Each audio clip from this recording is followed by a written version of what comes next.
Kamusta mga kaibigan? Nandito tayo sa tabi ng karatula ng Playtime Company. At doon matatagpuan ang buong pabrika ng laruan. May ilang nakakakilabot at nakakatakot na mga eksperimento na isinagawa doon. At kamakailan lang, sumabog ang pabrika ng laruan. Ngayong araw, susubukan ng Slabs team tuklasin ang mga misteryosong sikreto ng pabrika. Tara na mga pare, tara na. Alam na sa Playtime Company, ang pabrika ay gumagawa ng mga nakakakilabot na laruan. Mga pare, tingnan nyo, kamay ba ito ng isang tao? Di nyo ba nakikita? Kamay ito ng prototype? Siya ang pangunahing boss. Siya ang totoong halimaw ng pabrika ng laruan na ito. Oh, sandali. Ang tinutukoy mo ba ay yung malaking mechanical na payaso? Parang halimaw, tama ba? Oh, at may mga paa ito na parang gagamba. Ang creepy at nakakadiri talaga. Pero tingnan mo ito, parang mga bakas ng sunog. Talagang nagkaroon ng sunog at talagang sumabog ito. Kung nandito ang kamay ng prototype, nasaan naman ang prototype? Ay grabe, baka nandyan lang siya. Kaya dapat tayong manahimik at maging sobrang tahimik. Pero tingnan mo, mga pare, handycam to. Oh, baka may makita tayong mga video sa loob. Tignan natin ang camera. Gumagana ba ito? Oh, gumagana. Mga pare, gumagana. Ngayon, hinahanap ko ang video file. May nahanap ako. Sige, at i-play natin ito. Narito ang prototipo, naka-freeze sa ilalim. Siyentipiko to at pinag-uusapan niya ang prototype. Ang lamig lang ang tanging pumipigil dito. Kayang buuin muli ng nilalang na ito ang sarili niya, kahit mula sa magkakahiwalay na mga bahagi. Diyos ko, Alex, prototype ito na jello. Patay ang mangganggaso. Huwag mong subukang alisin ito mula sa yelo.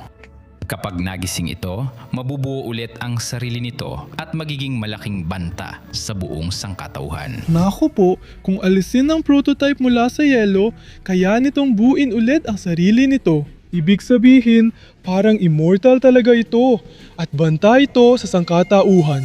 Diyos ko! Pero kasabay nito, ibig sabihin nito ay nagyayelo siya. At medyo ligtas tayo ngayon. Pero naniniwala pa rin ako marami pa tayong makikitang mapanganib na laruan sa paligid. At huwag ninyong kalimutan mga kaibigan, kailangan nating imbestigahan kung ano talaga ang nangyari sa pabrika ng laruan at kung anong mga madidilim na sikreto ang itinatago ng pabrika ng laruan. Naririnig mo ba yun? Mga kaibigan. Ito ang berde ni Huggy Wuggy. Diyos ko, gumapang tayo para hindi tayo makita ng nilalang. Narinig mo ba? Yun ba yun? Mula sa pinanggalingan natin, kailangan nating gumalaw. Buhay ang mga nakakatakot na laruan na ito. Ayokong makita si Hagiwagi ngayon. Ayokong kainin ni Hagiwagi. Mga pare, tara na Alex mga pare. Magtago tayo sa likod ng puno. Alex, mga pare, tingnan nyo. Diyos ko, ito ba ay seremonya ng tsaa? Ito ang tea party ni Lily Lovebraids. Kilala ko yung babae, si Lily. Mahilig siyang maglaro ng mga laruan at mahilig siyang uminom ng tsaa. Ay, may dugo! Oh, si Lily Lovebraids. Baliw siya sa mga tea party. Karaniwan niyang inaakit ang mga laruan para uminom ng tsaa kasama siya. Ibig sabihin, dati silang buhay na mga laruan at ngayon ay patay na. Tingnan mo ang dugo sa kanila. Artie, ano ang iyong tingnan mo? Ano ang nasa tiya? May mga litrato ito. Oh, mga pare, tingnan ninyo. Ito ay si Lily Lovebraids. At sinusubukan niyang patayin ang siyentistang si Artie. Nakakita ako ng isa pa. Oh, tingnan mo. Itong baliw na si Raulo. Si Lily Lovebraids ay kinukuha ang mga siyentipiko at pinipilit silang uminom ng tsaa kasama siya. Artie, ang creepy nito. Ayokong uminom ng tsaa at ayokong kainin ni Hagiwagi. Sa tingin ko, kailangan na nating umalis guys. Tara na! Artie, sandali lang. Habang lumalalim sila sa gubat, mas dumarami ang panganib na kinakaharap natin.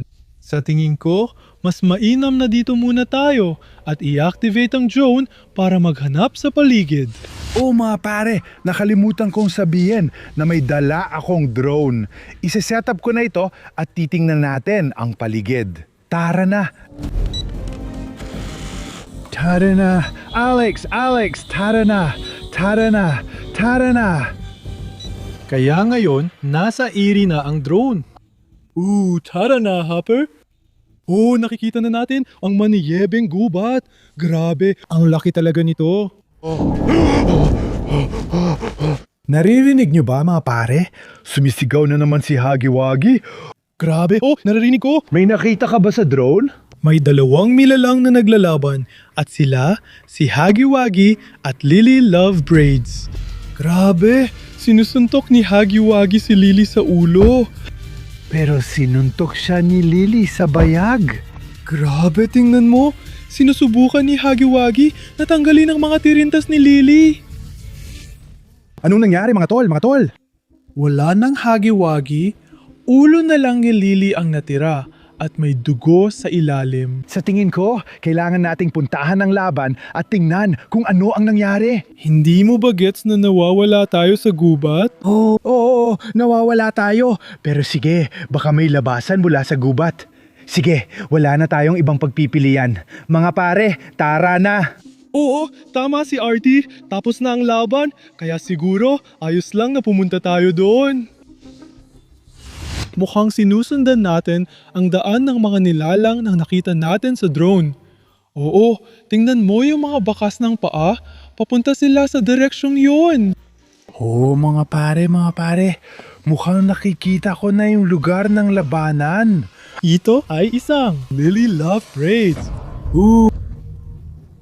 Diyos ko, tingnan natin. Kailangan nating mag-ingat dahil nandyan lang si Hagiwagi.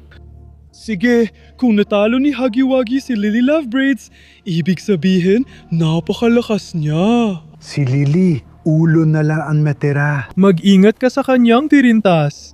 Pwede ka nitong hulihin at balutin. Kung pinutol ni Hagiwagi ang ulo, hindi na siya buhay. Tingnan mo kung gaano karami ang bakal sa tirintas niya. Talagang masama siyang nilalang. Ano bang sinubukang gawin ng kawawang siyentipikong ito sa batang babae? Baka alam ko kung saan papunta si Hagiwagi. Si Hagiwagi ay nangangaso na naman. Ibig sabihin nito, Kailangan nating tumapaw. kung doon siya tumakbo, sa kabaligtarang direksyon tayo. Mas malalim yon sa gubat. Tara na. Ayoko mahuli ni Hagiwagi. Mukhang naiwan na si Hagiwagi. Huwag tumigil! Guys, tingnan nyo, may isa na namang puppy playtime na karatula. Pabrika ng laruan ng playtime na naman. Mulay? At yung lalaki, tingnan mo, ito yung daan papunta sa pabrika. Diyos ko, Ano ang nasa kalsada? hindi ko alam. Huy mga pare, mababasa nyo ba yon? Playtime? Lihim na lihim. Mga lihim na materyales na classified. Siguro may sumabog sa laboratorio, kaya siguro nahulog ang folder na to mula sa langit. Ano kaya ang laman nito? Panurin natin mga pare. Grabe, tingnan nyo ang litrato. Ang creepy talaga. Tingnan mo yung asol. Baka si Hagiwagi yan. Ginawa ba siya sa toy factory na yon? Isa siya sa mga eksperimento at tingnan mo dito, ito yung kuko ni Kissy-Missy. Kaya magkasama sila sa isang eksperimento. At tingnan mo dito, ito yung laboratorio kung saan kami ginawa sa loob. Tingnan mo yung panga, ang talas ng mga ngipin. Guys, ang creepy talaga. Sobrang nanginginig ako. Ayokong kainin na isa sa mga nilalang na to. Ikaw din, Artie. Tingnan natin kung ano susunod. Baka may mahalaga. Guys, tignan nyo. Prototype ito. Diyos ko. So Alex, ano ibig sabihin ito?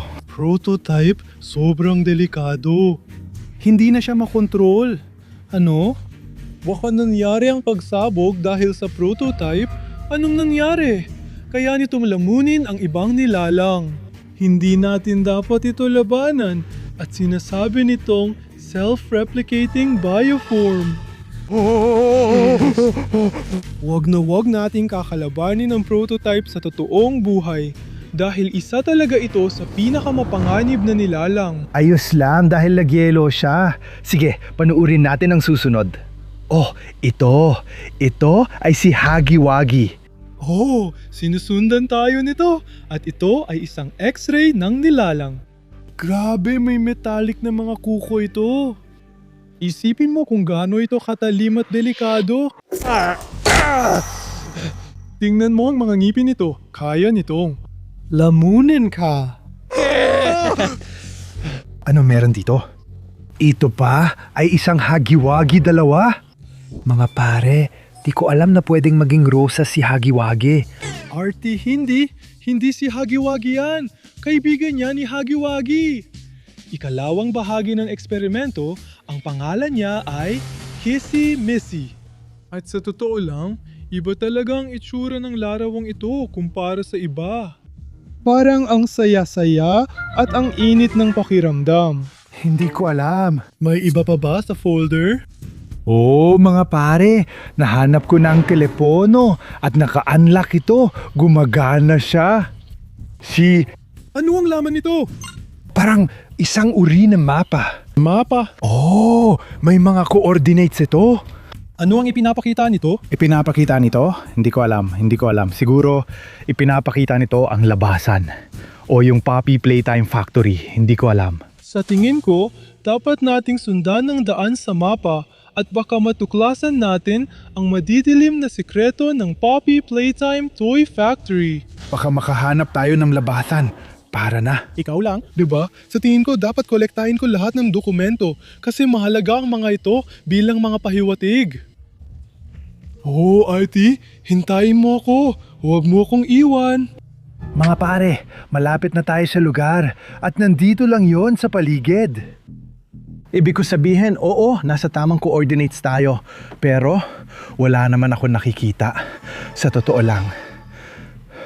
Hindi naman mukhang labasan ito. Ang dami pa rin puno. Tingnan mo, may tanda sa puno. Baka doon tayo dapat sumunod sa tanda na yon. Hindi ko alam kung ano ang ibig sabihin nito. Artie, ang kakaiba ng lugar na ito. Bakit? Parang may espesyal na palatandaan at tingnan mo ang gulong, mga bakas. Oh, baka ito na nga ang lugar.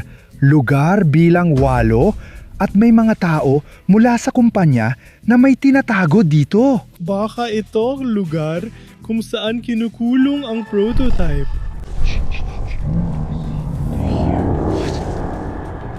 Hegi, Hindi. Nababalisa ako. Diyos ko. Sobrang tinakot mo ako.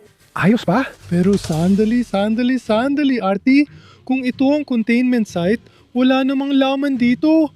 Ibig bang sabihin nito na nabasag ang containment seal at nandito lang sa paligid ang prototype? Yeah.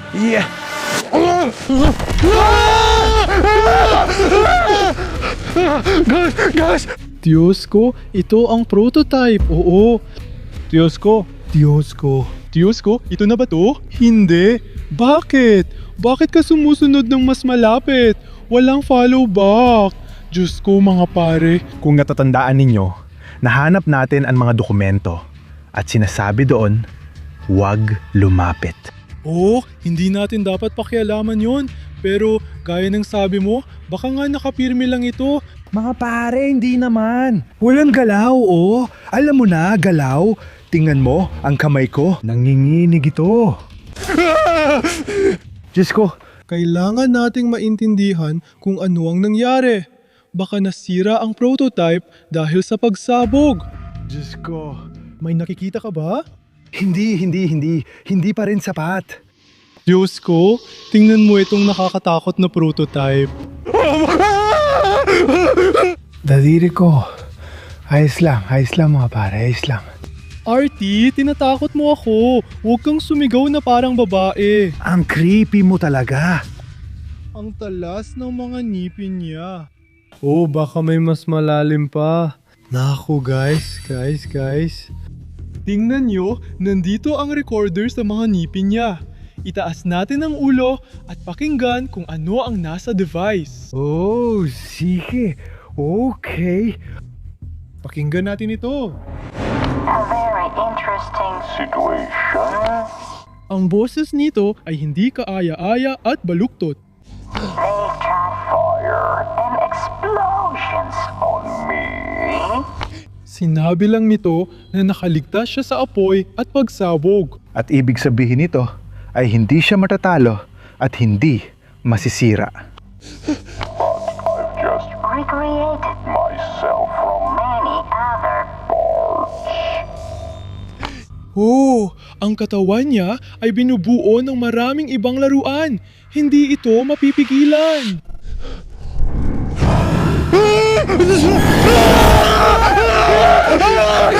Papalapit na ito sa atin.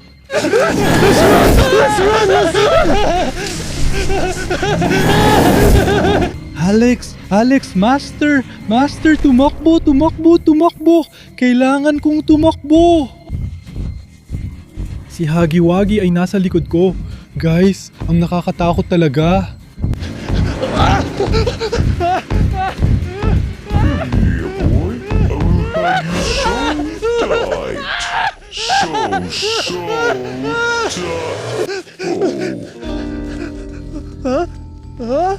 Easy-measy. Hagi! Kalma na si Hagi ngayon. I'm calm. Oh, easy-measy. Gusto mo si Kisimisi o? Si Kisimisi ay kaibigan ni Hagiwagi. Gusto mo ito? Kunin mo. Hagi-miss, Oh my gosh. easy-measy so Yes. much. Namimiss niya ang kaibigan niya, si Kisimisi. Ibinibigay mo ito sa akin. Isa pang kamera, bumaba si Hagiwagi at binigay niya ito sa akin. At ngayon, umalis na siya. Dahan-dahan lang tayo para hindi natin muling galitin si Hagiwagi. Alex, magtago tayo kasama si RT. Anong nangyari? Bakit hindi ka kinain ni Hagiwagi? Dahil nakita niya si Kisimisi at napakalma siya. Binigyan niya ako nito, ano? May kamera siya. Malamang gusto ulit ni Hagiwagi na may ipakita sa atin. Sige, kung binigay yan sa'yo ni Hagiwagi, panurin natin kung anong laman. Ang interesting naman. Oo, may file. Oh, i-play na natin. Para sa sinumang makakakita nito, may napaka-importanteng mensahe ako. Si Dr. Sawyer ito, ano? Yung computer na parang monitor? Oo, at may mensahe siya para sa atin. Ano ang gusto niyang sabihin? Yung prototype, talagang ganun siya kalakas. At talagang hindi siya mapipigilan. Sabi niya, yung prototype ay talagang ganoon kalakas at talagang hindi siya mapipigilan. At ang napakasamang balita, sinumang nakakita ng prototype, hahanapin niya at liligpitin. Sinasabi dito na lahat ng nakakita ng prototype, papatayin niya sila. Oh, tama, lahat tayo ay nasa panganib. Kami, ikaw cameraman, at ang mga manonood. Mga pare, nasa daan na ulit tayo at nandoon lang ang exit. Kaya mga pare, lahat tayo ay nasa panganib. Kailangan nating magkaisa, tipunin ng puwersa at labanan si Prototype. Kung gusto ninyong ipagpatuloy ang laban kay Prototype, mag-like at mag-subscribe lang. Ako si RT. Hindi si Alex yun. You see? Bye-bye!